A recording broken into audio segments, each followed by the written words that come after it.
the story I want to tell about Donald is that when I first began to know the Lord, Donald asked me to go on a rodeo junket with him. There was a little town out in Georgia that was having a rodeo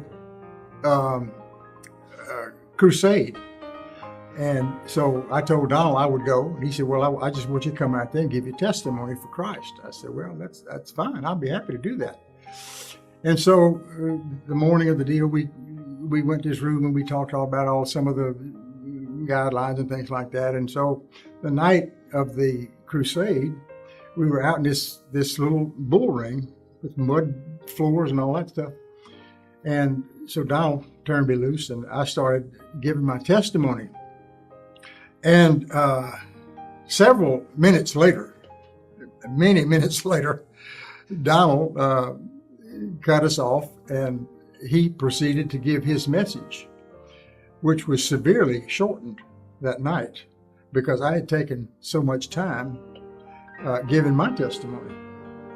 Well, at the end of the service, he gave an invitation and asked if anyone wanted to commit their lives to Christ. And this one little cowboy came from out the back of the crowd and walked forward and gave Donald his hand and said he wanted to know Jesus Christ as his Lord and Savior. And that was it.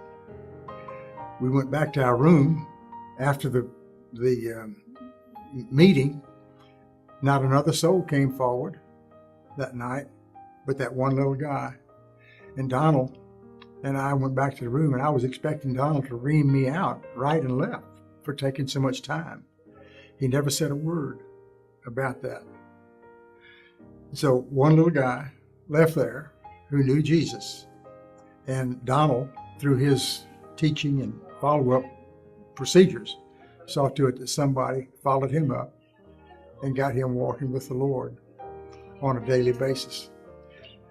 I can't take any credit for it, but it's a memory I'll never forget because of Donald's demeanor about my hogging his time in something he had gone 500 or 600 miles to do himself.